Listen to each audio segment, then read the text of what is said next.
I will give a summary of a teaching that Ajahn gave recently on asopa practice, which is the remedy for sensuality, all forms of sensuality. And here the subject is how it should be practiced and how it should be understood. And so with this there were sort of two different parts. The first one is about asupa as the practice of seeing the repulsive nature of this body. So Ajahn explained that actually the practice of seeing the disgusting nature of this body is actually one of the quickest and easiest ways to see Dhamma if your mind accepts it. And there were many, many people in the time of the Buddha who saw Dhamma this way. This is because the whole self is held up by the two legs of body and mind, being the body and mind, and seeing the body and mind as yours. But if one of them is broken completely, the rest cannot stand up on its own. If you really see that you are not the body, then the whole self breaks down. He gave examples of different people who saw Dhamma through this in the time of the Buddha, one being the princess who was so attached to her beauty and therefore didn't want to go see the Buddha because she had heard that he would look down on beauty and was not a fan of beauty.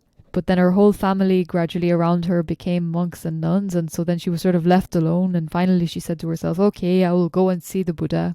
And the Buddha created an image for her of a beautiful young woman, and she was really in love with the beauty of this young woman and so impressed.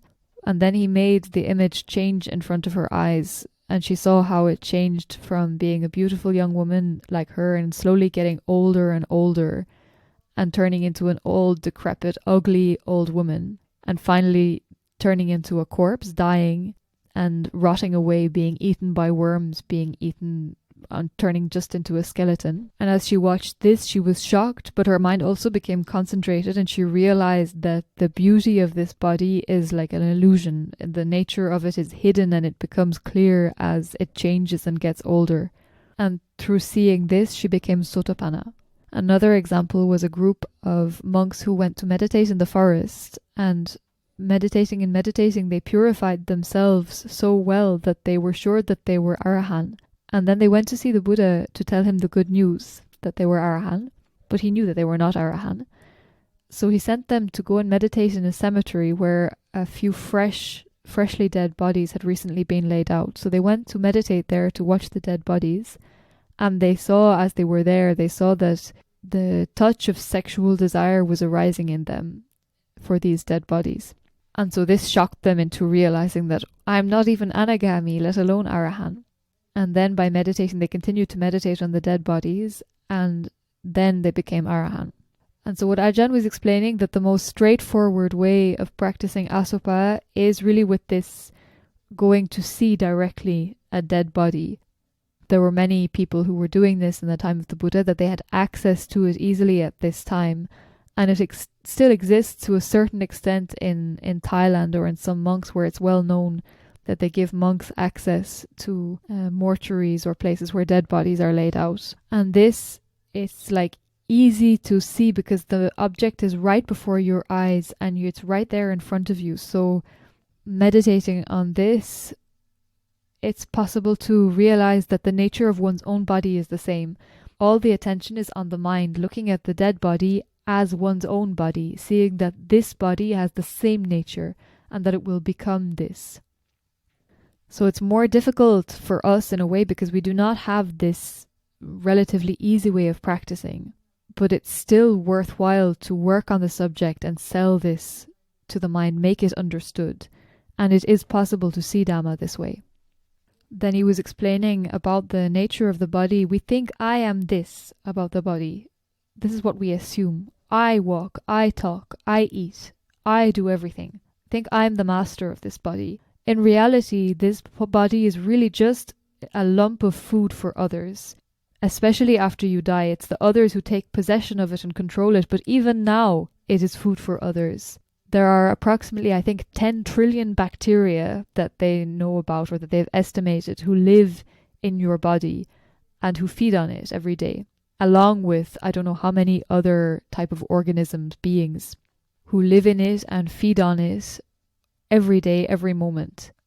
So we think it belongs to us, this body, but it's more like he was saying, it's more like an enormous hotel with many, many, many occupants, many, many rooms. You occupy only one of these rooms, and after you die, the others take it. And he was also giving the kind of example that people in many religions say that they were created by a god. But if you wanted to make a theory of creation, it would be better to say that you were created by bacteria as their food.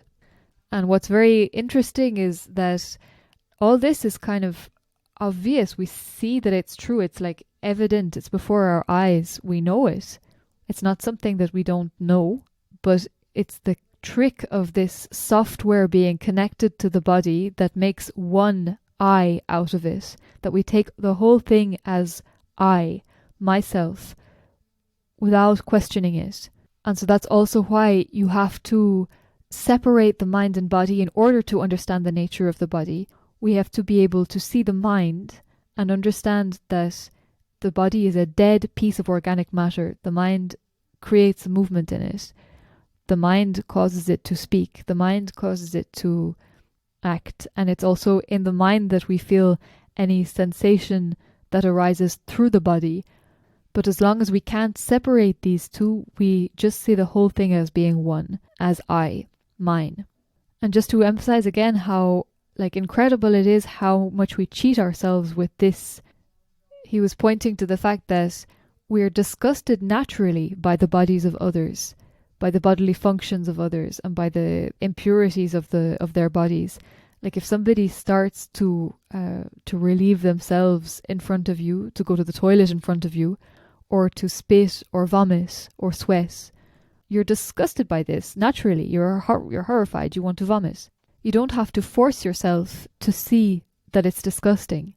But these same bodily functions which your own body has to perform many times every day, they're not a subject of disgust. They're normal. They're mine. So it's the same body, same nature, same thing. It is disgusting. It is repulsive.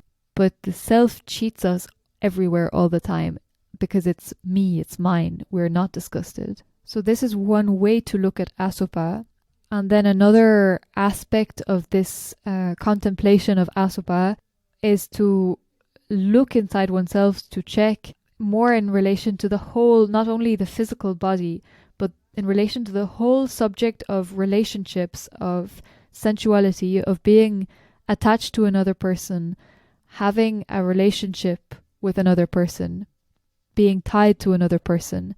Is there anything that the mind sees as agreeable or even okay in this? Because he was saying that how it really should be seen is as something horrifying, as something that is only problems, only danger, only suffering. So we should think about it or see it in the same way as we would think about the worst thing that we can imagine. I don't know, going to lie in a coffin with a rotting corpse. There's nothing agreeable in it. There's nothing desirable in it. You have no interest in going near it.